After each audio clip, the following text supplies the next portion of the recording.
منبر نور پر جلوہ بار علماء ذوی الاحترام، مشائخ و سادات، حاضرین اہل سنت و جماعت، السلام علیکم ورحمۃ اللہ وبرکاتہ۔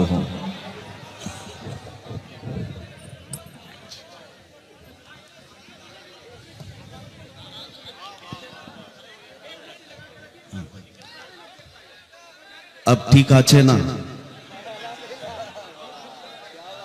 الحمدللہ الحمدللہ الحنان المنان الذي خلق الإنسان وعلمه البيان والصلاة والسلام على رسوله سيد الإنس والجان وعلى آله وأصحابه ذوي الخير والإحسان أما بعد فأعوذ بالله من الشيطان الرجيم بسم الله الرحمن الرحيم فليحذر الذين يخالفون عن أمره أن تصيبهم فتنة أو يصيبهم عذاب أليم صدق اللہ مولانا العظیم۔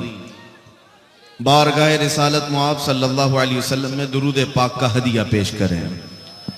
اللہم صلی علی سیدنا و مولانا محمد معدن الجود والکرم وآلہ واصحابہ الکرام وابنہ الکریم وبارک وسلم صلاة دائمتا سرمدا ابدا۔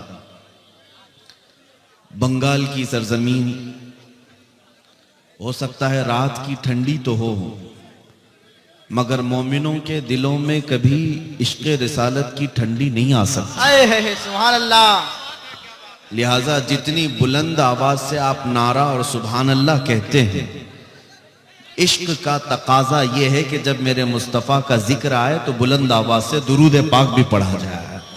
بلند آواز سے پڑھیں درود پاک۔ اللہم صلی علی سیدنا شفیعنا اللہم صلی علی سیدنا محمد معدن الجود والکرم وآلہ بارک وسلم صلاۃ وآلہ واصحابہ الکرام وابنہ الکریم وبارک وسلم۔ میرے عزیزو، ہر محبت کرنے والا اپنے محبوب کے ذکر پر جھوم اٹھتا ہے، لہذا درود مبارکہ ایک ایسی عبادت ہے جس کے ذریعے سے آپ نبی کریم صلی اللہ علیہ وسلم کے بہت قریب پہنچ جاتے ہیں۔ جب ذکر آ جائے میرے مصطفیٰ کا، لبوں کو بند نہ رکھو، بے اختیار حضور پر درود پڑھ لیا کرو۔ محفلوں کی چاشنی، محفلوں کا عطر بھی یہی ہے، ہماری روح کی غذا بھی یہی ہے۔ نبی پاک صلی اللہ تعالیٰ علیہ وسلم کی بارگاہ میں جس کا جتنا قرب ہوگا وہ درودوں کی برکت سے ہوگا۔ امام غزالی رحمۃ اللہ تعالیٰ علیہ نے لکھا ہے۔ بہرحال میں اپنی گفتگو کو آگے بڑھاتا ہوں یہ عرض کرتے ہوئے، یا رسول اللہ، ابی و امی فدا کا یا رسول اللہ، تیرے عشق کی بدولت مجھے زندگی ملی ہے، تیرے عشق کی بدولت مجھے زندگی ملی ہے، میری بات بن گئی ہے تیری بات کرتے کرتے، ہے جو زندگانی باقی یہ ارادہ کر لیا ہے، تیرے منکروں سے آقا میں مروں گا لڑتے لڑتے۔ عزیزان گرام وقار، ہماری زندگی کا کل اثاثہ، ہماری زندگی کا کل سرمایہ، ہماری زندگی کا خلاصہ اور لب لباب حاصل کلام صرف یہی ہے جس کو اعلیٰ حضرت فاضل بریلوی رحمۃ اللہ علیہ نے فرمایا، انہیں جانا انہیں مانا نہ رکھا غیر سے کام۔ للہ الحمد میں دنیا سے مسلمان گیا۔ اور مرشد گرامی حضور تاج الشریعہ بدر الطریقہ رحمۃ اللہ تعالیٰ علیہ فرماتے ہیں، بلحوث سن، سیم و زر کی بندگی اچھی نہیں۔ بلحوث کس کو کہتے ہیں؟ خواہشات کا پجاری، اپنے خواہشات کے پیچھے بھاگنے والا۔ اور سیم و زر کیسے کہتے ہیں؟ سونا اور چاندی کو۔ حضور تاج الشریعہ فرماتے ہیں، اے خواہشات کے پیچھے بھاگنے والے، سونے چاندی کی غلامی اچھی نہیں ہے۔ بلحوث سن، سیم و زر کی بندگی اچھی نہیں، ان کے در کی بھیک اچھی، سروری اچھی نہیں۔ کل زندگی کا خلاصہ یہی ہے جو ہمیں ہمارے اسلاف سے ملا ہے۔ اور قرآن یہ کہتا ہے، فَلْيَحْذَرِ الَّذِينَ يُخَالِفُونَ عَنْ أَمْرِهِ أَن تُصِيبَهُمْ فِتْنَةٌ۔ ایمان والوں کو یہ چاہیے کہ رسول کے حکم کی مخالفت کرنے سے بچیں، ورنہ کیا ہوگا؟ ان تصیبہم فتنہ او یصیبہم عذاب علیم، یا پھر یہ ہوگا کہ اگر تم رسول کے راستے کو چھوڑ کر چلو گے فتنے میں مبتلا ہو جاؤ گے یا دردناک عذاب میں گرفتار ہو جاؤ گے. دو چیزیں ہیں، سمجھ کر کے چلو. نبی پاک صلی اللہ تعالی علیہ وسلم کو اگر چھوڑ دیا فتنے میں مبتلا ہوگے یا عذاب میں گرفتار ہوگے. میں ایک مثال آپ کو بتا دیتا ہوں. جنگ احد جو ہوئی تھی، جنگ احد اسلام کی یہ دوسری بڑی جنگ ہے. اس میں ہوا یہ تھا کہ نبی پاک صلی اللہ علیہ وسلم نے ایک اونچے ٹیلے پر 50 تیر انداز صحابہ کو کھڑا کیا تھا اور ان سے کہا تھا کہ جب تک میں نہ کہوں اس پہاڑ سے نیچے مت اترنا، کیونکہ وہ لوکیشن ایسا تھا کہ کفار و مشرکین سامنے آتے تو یہ 50 تیر انداز صحابہ تیر مار دیتے، وہ سامنے آ ہی نہیں پاتے تھے. تو حضور پاک صلی اللہ علیہ وسلم کی یہ حکمت تھی اور ان 50 تیر انداز صحابہ نے اچھے اچھے کافروں کو اوپر سے تیر مارا تھا. پھر جب جنگ جو ہے میدان میں چل رہی تھی، کفار مشرکین شکست کھا کر بھاگ رہے تھے، اپنا مال سب چھوڑ کر بھاگ رہے تھے. تو جو نیچے صحابہ تھے انہوں نے مال غنیمت جمع کرنا شروع کیا. جنگ ختم ہونے کو آ گئی. اب سنو، جو 50 تیر انداز صحابہ اوپر کھڑے تھے انہوں نے یہ سوچا کہ ہم بھی اتر جاتے ہیں اور مال غنیمت جمع کرتے ہیں، چونکہ جنگ ختم ہو گئی. ان میں سے چند صحابہ نے کہا نہیں، اللہ کے رسول نے فرمایا جب تک میں نہ کہوں اترنا نہیں. لیکن صحابہ میں آپس میں یہ بات ہوئی کہ نہیں، رسول اللہ کے فرمانے کا مطلب یہ ہے جب تک جنگ ختم نہ ہو تب تک مت اترنا. جنگ ختم ہو گئی، وہ کفار بھاگ رہے ہیں، اب یہاں ہم کھڑے ہو کر کیا کریں؟ تو 40 کے قریب صحابہ اتر گئے، یعنی کئی صحابہ اترے. اب وہ جو مین لوکیشن تک خالی ہو گیا تو کفار و مشرکین کی طرف سے خالد بن ولید اس وقت آئے تھے، ابھی وہ ایمان لائے ہوئے نہیں تھے. جب انہوں نے دیکھا کہ یہ اونچا ٹیلا خالی ہو گیا ہے، 200 لشکریوں کو پیچھے سے بھگاتے ہوئے لائے اور جو اوپر کھڑے تھے صحابہ ان سب کو شہید کیا. اور واپس آ کر کے جو صحابہ مال غنیمت جمع کر رہے تھے سب پر حملہ کیا اور جو بھاگے ہوئے کافر تھے وہ بھی پلٹ کر آ گئے. دونوں کے بیچ میں صحابہ پس گئے، 70 صحابہ کی جانیں گئی اس جنگ احد میں. میں یہ بات کیوں عرض کر رہا ہوں؟ سنو، یہ وہی جنگ ہے جس میں حضرت امیر حمزہ کا سینہ چاک کر کے کلیجہ نکال کر چبایا گیا ہے. یہ وہی جنگ ہے جس میں حضرت عبداللہ بن جہش کے 80 ٹکڑے کر دیے گئے تھے جسم کے، اور کافروں نے ہار بنا کر کے پہن لیا تھا ان کے ٹکڑوں کو کاٹ کر کے. یہ وہی جنگ ہے جس میں حضرت انس بن نزیر ایسا پیس دیے گئے تھے کہ ایک انگلی کے علاوہ ان کے جسم کا کوئی حصہ ہی نہیں ملا. یہ وہی جنگ ہے جس میں حضرت سعد ابن ربی کے جسم میں 12 نیزے لگے تھے، پیٹ پھٹ گیا تھا. یہ وہی جنگ ہے جس میں خود رسول اللہ کے 2 دانت مبارک شہید ہوئے. اتنا بڑا جو نقصان ہوا، اتنا بڑا نقصان ہوا، 70 صحابہ کی جانیں، بڑے بڑے صحابہ اس میں شہید ہوئے. کیوں ہوا؟ مفسرین فرماتے ہیں صرف اس بات کی وجہ سے کہ اللہ کے رسول نے فرمایا تھا جب تک میں نہ کہوں اترنا نہیں.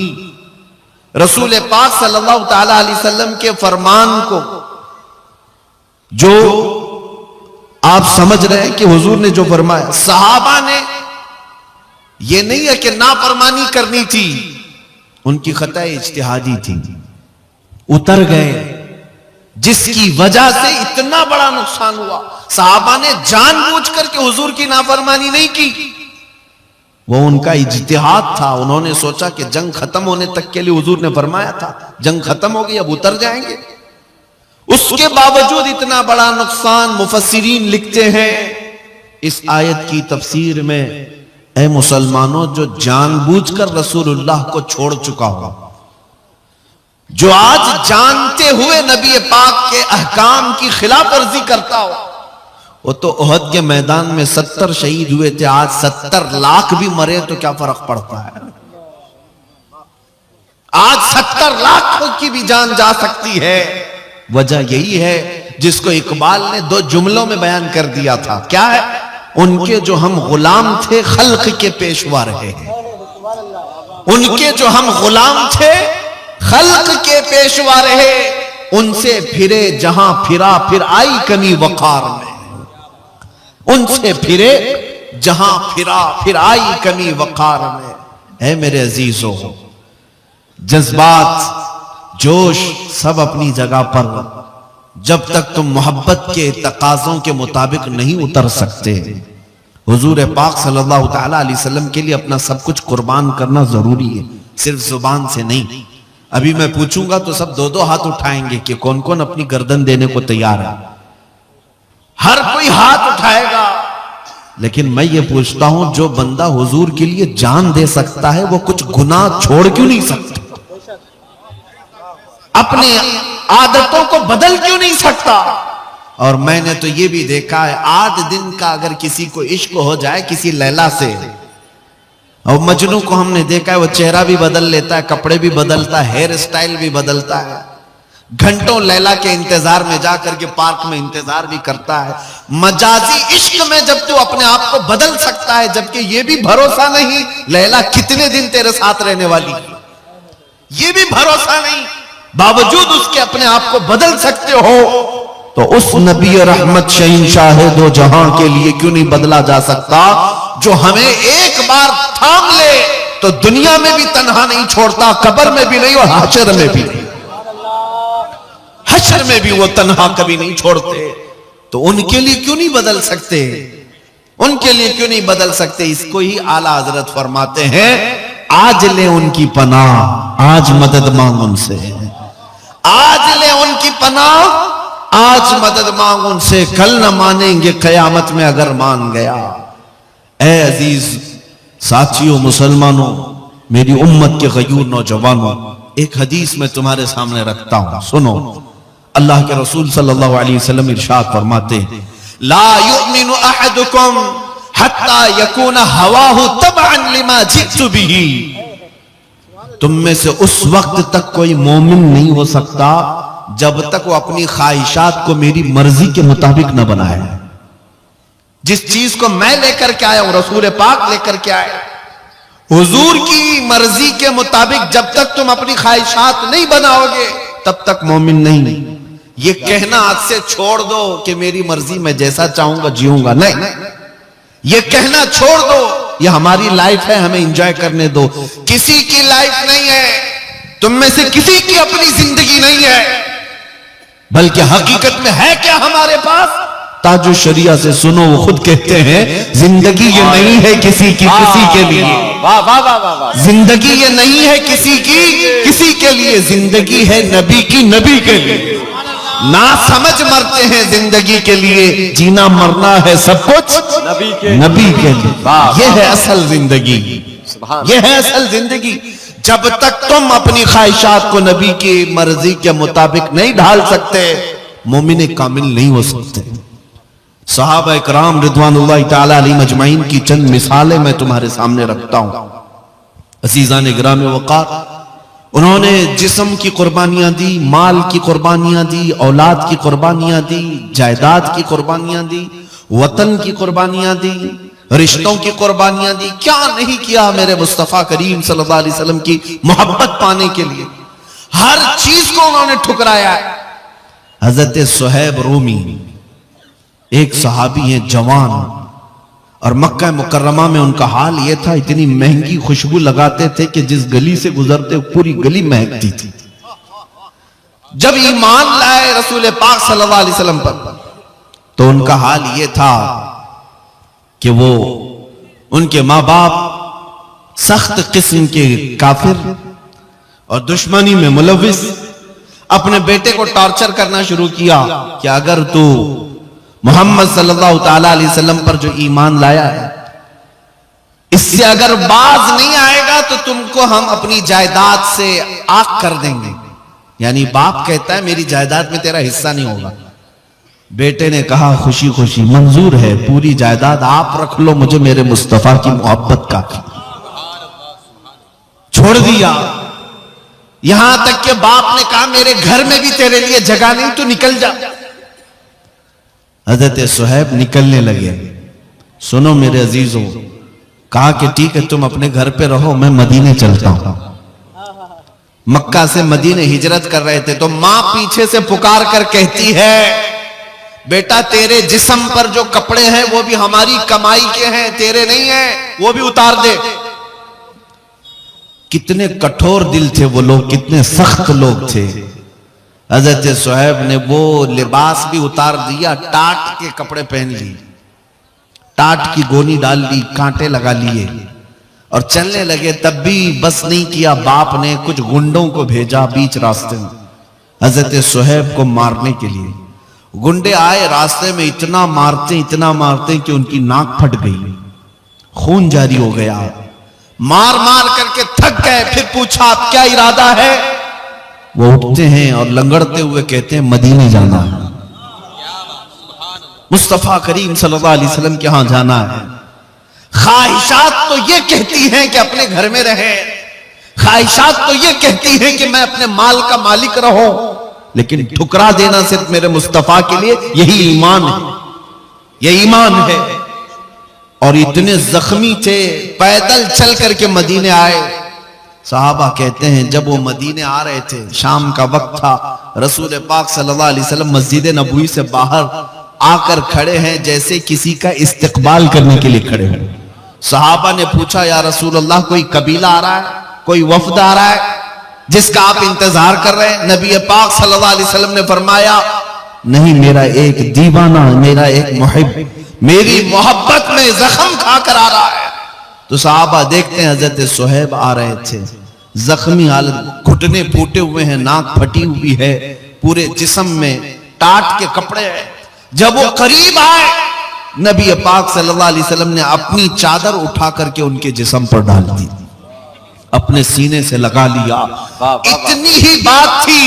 سنو، حضرت صہیب کہتے ہیں اے لوگو، دنیا میں سب سے زیادہ محبت کرنے والی کوئی ذات ہے تو وہ ماں ہوتی ہے، سب سے زیادہ محبت کرنے والی ماں ہوتی ہے، لیکن میں وہ بندہ ہوں جس سے میری ماں نے بھی کپڑے اتار لیے، اس کے باوجود اگر مجھے کسی نے چادر پہنایا ہے تو تاجدار مدینہ کی ذات۔ واہ واہ واہ واہ، نعرہ تکبیر، نعرہ تکبیر، نعرہ رسالت، نعرہ رسالت، واہ واہ واہ، مجھ سے ماں سے زیادہ محبت کرنے والی ذات۔ اور پھر رسول پاک فرماتے، حضرت صہیب کہتے ہیں پھر گنڈوں نے کتنا مارا تھا، میرے باپ نے کتنا مال لیا تھا، میرا گھر کس نے ہڑپا تھا، مجھے کچھ فکر نہیں۔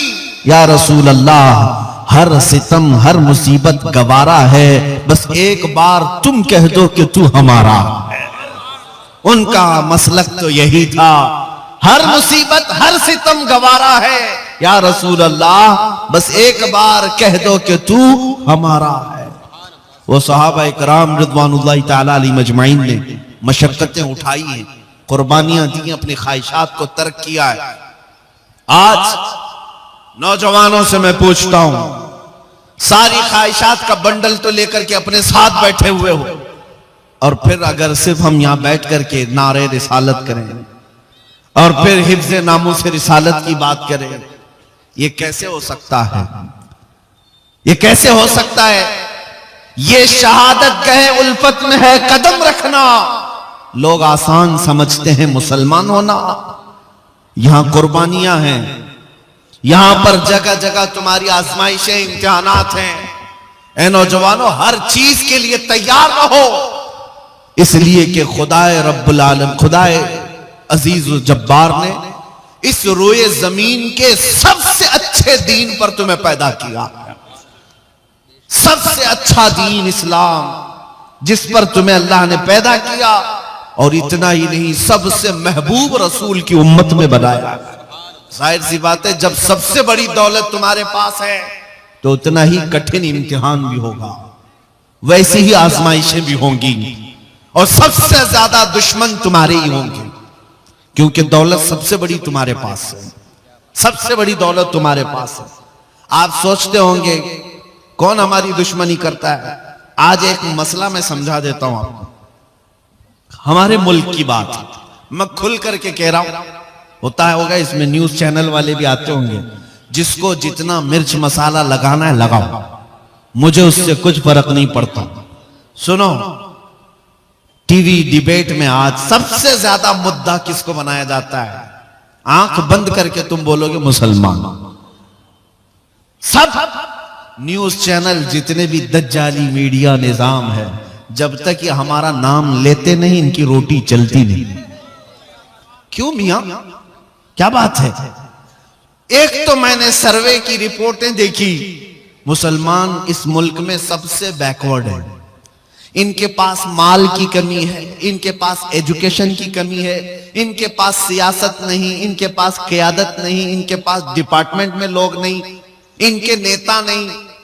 سب رپورٹ میں ہم نے دیکھا، یہاں تک کہ کئی رپورٹیں یہ بتاتی ہیں کہ دلت سماج سے بھی نیچے آ گئے مسلمان کچھ معاملات میں۔ اتنی بچھڑی ہوئی قوم ہے اگر، اور وہ بھی پورے ملک میں 14% ہے، اتنی بچھڑی ہوئی قوم جن کا ڈھنگ کا ایک نیتا نہ ہو، اللہ ماشاءاللہ، اور کوئی طاقت نہیں، کوئی قوت نہیں۔ پھر میں یہ پوچھتا ہوں، سب سے زیادہ ڈسکشن اس قوم پہ کیوں ہوتا ہے؟ جو سب سے کمزور ہے، اگر سب سے زیادہ بچھڑی ہوئی ہے، تو پھر مدعا ہر ٹی وی چینل کا یہی کیوں ہے؟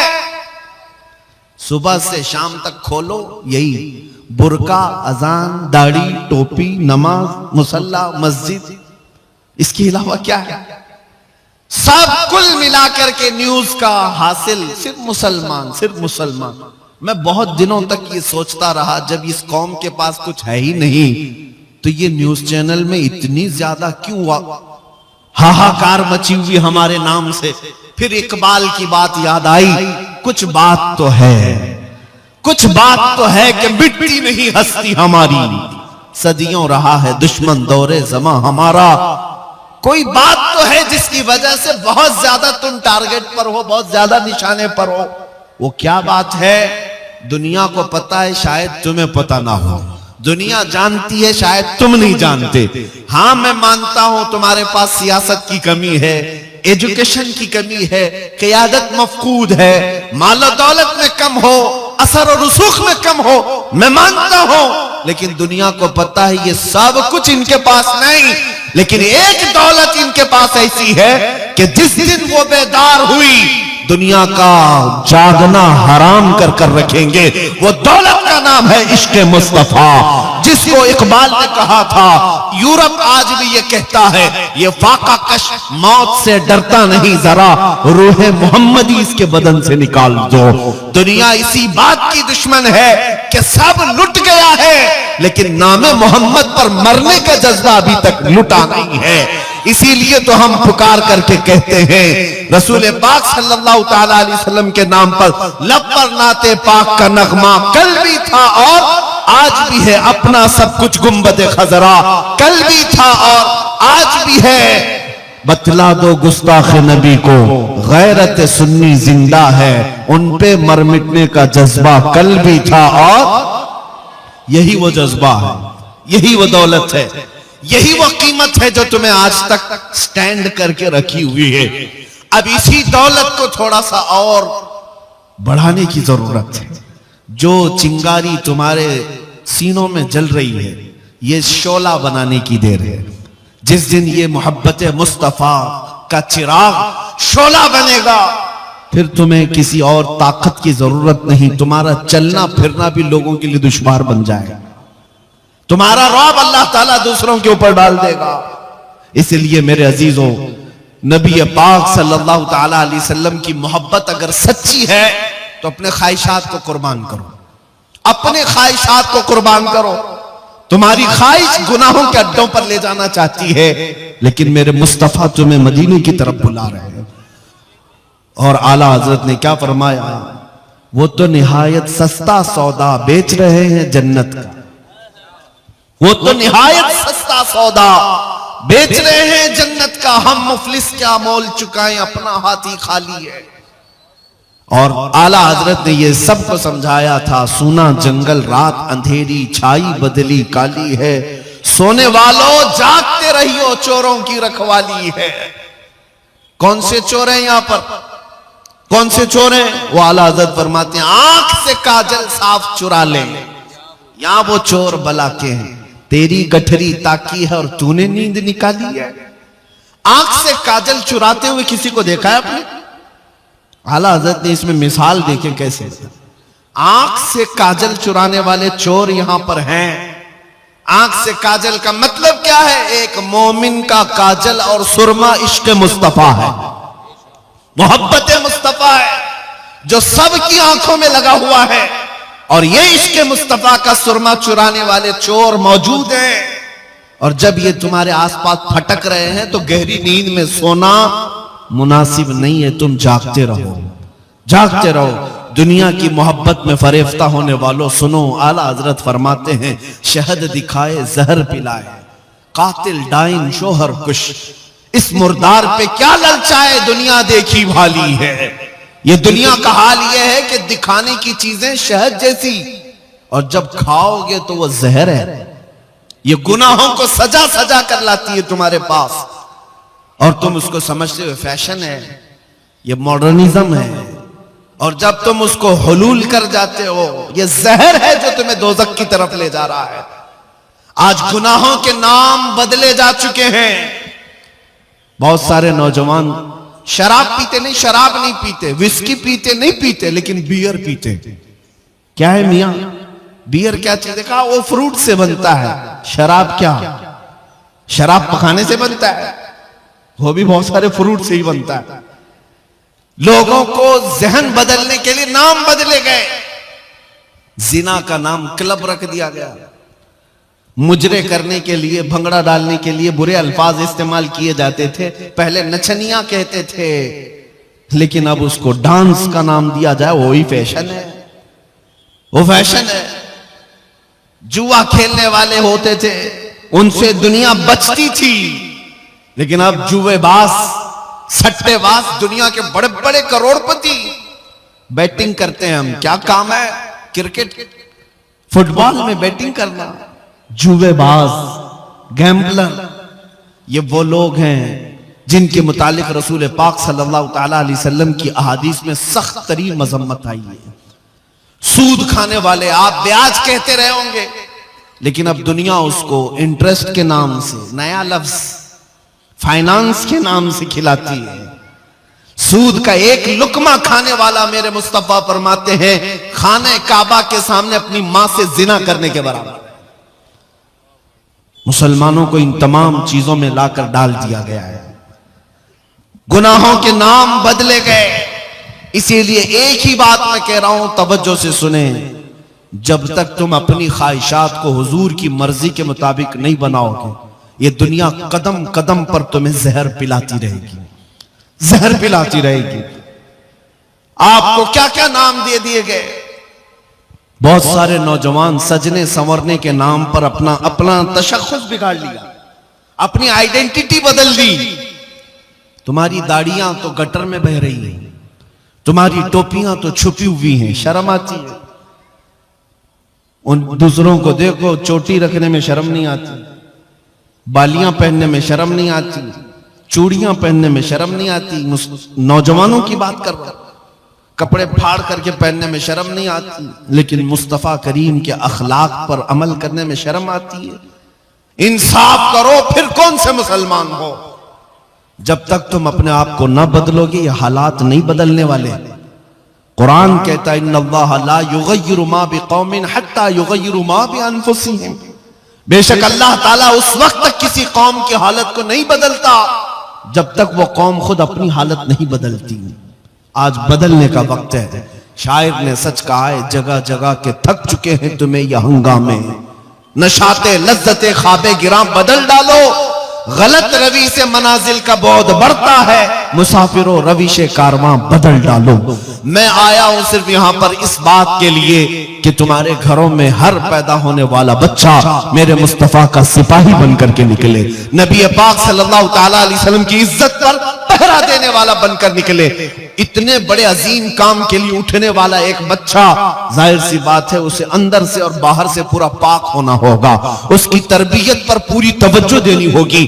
یہاں پر جتنے حاضرین آئے سب سے میں کہتا ہوں، اگر اللہ نے ایک بیٹا دیا ہے تو میرے مصطفیٰ کے نام پہ پالو، اس کی تربیت کرو نام محمد لے کر کے، اور اسے یوں سکھاؤ میں سو جاؤں یا مصطفیٰ کہتے کہتے، کھلے آنکھ میری صلی اللہ کہتے کہتے، جب وہ جوان ہو جائے پھر دیکھنا دنیا اس کے سامنے انگلی اٹھانے کی بھی ہمت نہیں رکھ سکتی۔ آج تم نے اپنے بچوں کا آوارہ کر رکھا ہے، ان کو کسی اور کے گود کے حوالے کر دیا ہے، ان کو تم ایرے غیرے کے تربیت میں ڈال رکھے ہو۔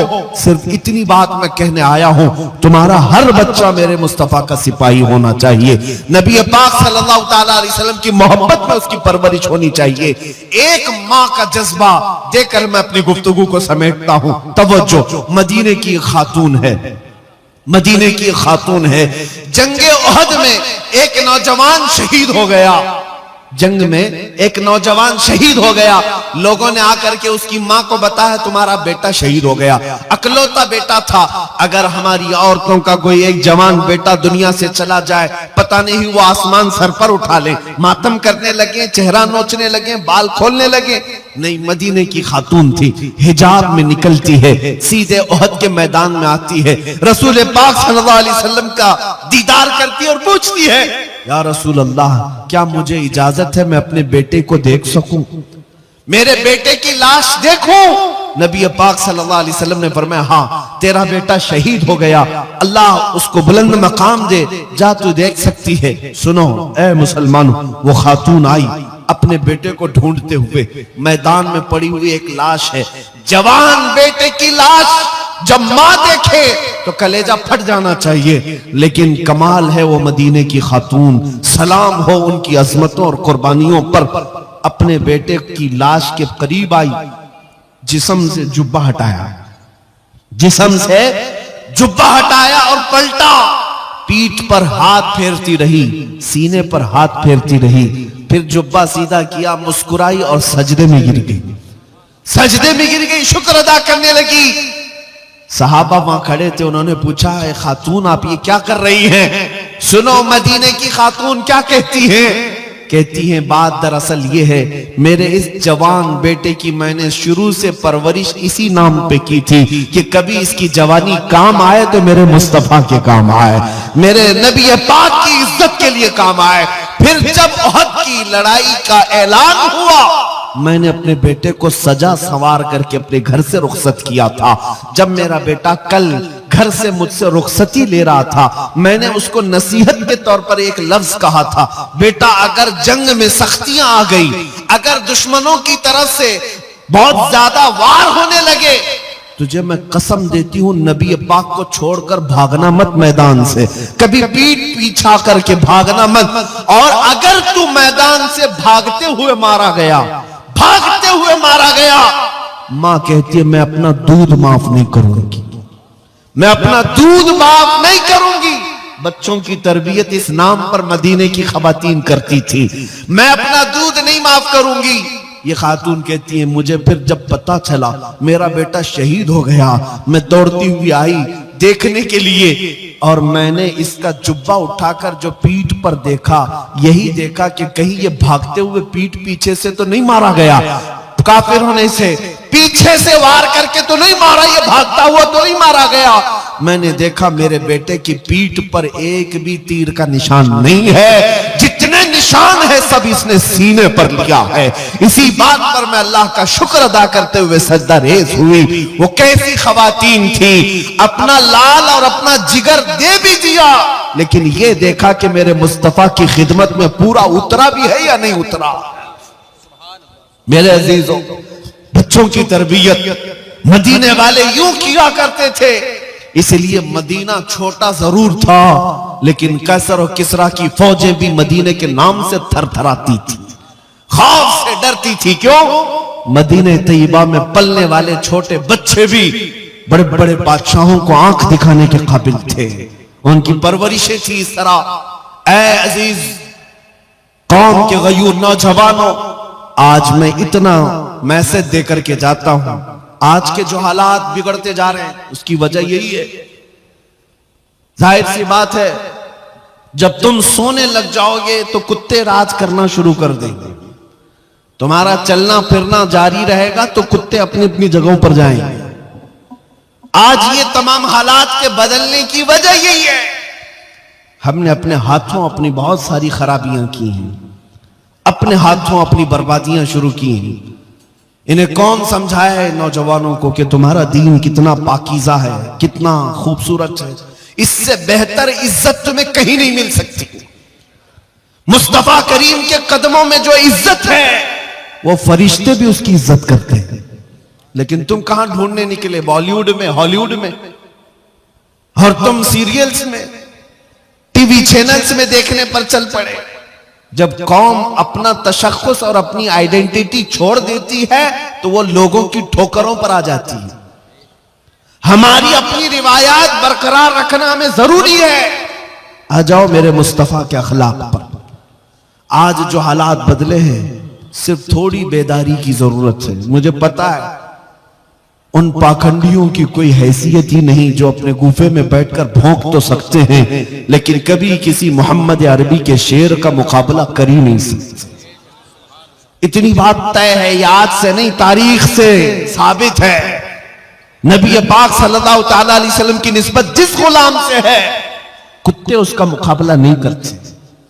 اور یہ بات بھی میں بتا دوں، ہا ہو بہت ہو رہا ہوگا، دنیا والے بہت کچھ بڑے بڑے بلند بانگ دعوے کر رہے ہوں گے، لیکن اتنی بات ضرور ہے، بہت سارے کیڑوں کی آواز سے اور کتوں کی آواز سے انقلاب نہیں آتا۔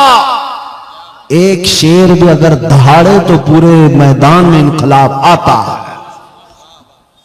بڑی بڑی ان آوازوں کی طرف ہمیں توجہ کرنے کی ضرورت نہیں۔ ہم نے دیکھا ہے آج احساس صرف اس بات کا ہو رہا ہے کہ ہمیں چھیڑنے والے لوگ کھلے عام آزاد ہو گئے، ورنہ اتنی مجال نہیں تھی کہ میرے نبی تک انگلی پہنچ جائے، قرآن تک پہنچ جائے، اسلام تک پہنچ جائے۔ ہونا تو کچھ نہیں، نہ حضور کی شان میں ایک نقطہ فرق آ سکتا ہے، نہ کلام خدا قرآن مقدس کا ایک نقطہ بدلا جا سکتا ہے، کچھ نہیں ہوگا۔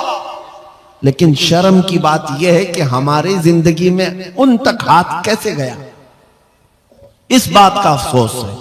باقی قرآن کے مٹائے جانے کا یا رسول پاک کی عزت کا سوال ہی نہیں بنتا، کیونکہ اعلیٰ حضرت نے فرمایا تو گھٹائے سے کسی کے نہ گھٹا ہے نہ گھٹے گا۔ یا رسول اللہ جب بڑھائے تجھے اللہ تعالیٰ تیرا، مٹ گئے مٹتے ہیں مٹ جائیں گے، آدھا تیرے نہ مٹا ہے نہ مٹے گا کبھی، چرچا تیرا رہے گا یوں ہی ان کا چرچا رہے گا، پڑے خاک ہو جائیں جل جانے والے۔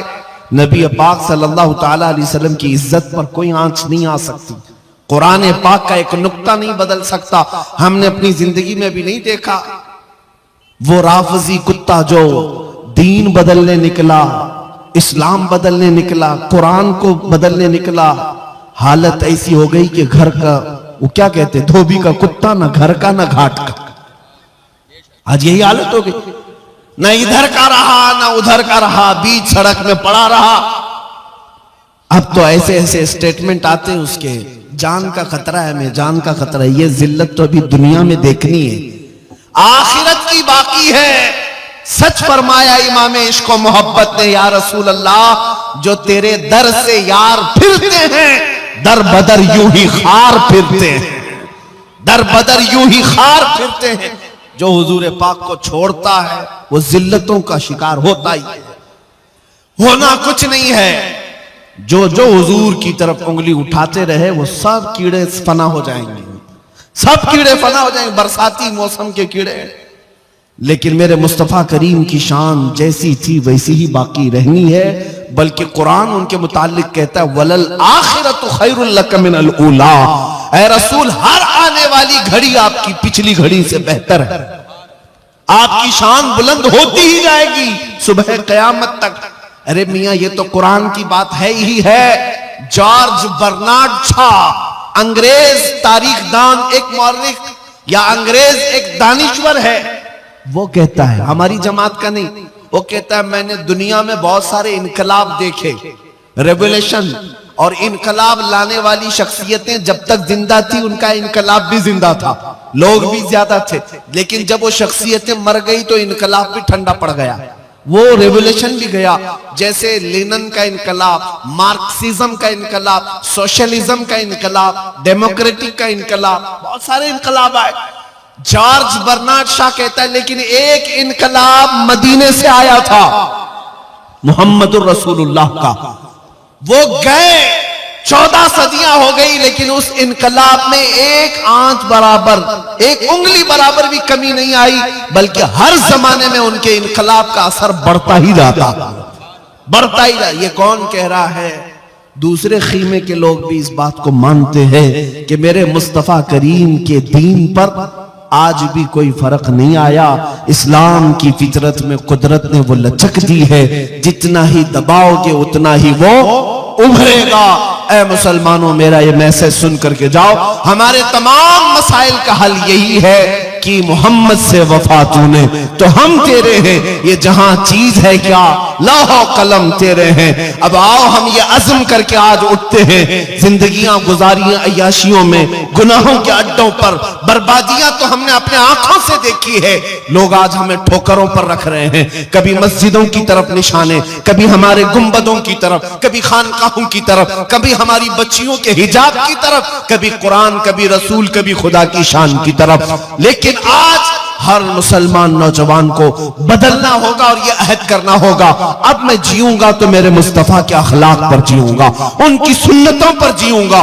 آؤ نبی پاک کی طرف مخاطب ہو کر کے یوں عرض کرو، یا رسول اللہ، دہن میں زبان تمہارے لیے، بدن میں ہے جان تمہارے لیے، ہم آئے یہاں تمہارے لیے، اٹھے بھی وہاں تمہارے لیے۔ وآخر دعوانا الحمدللہ رب العالمین۔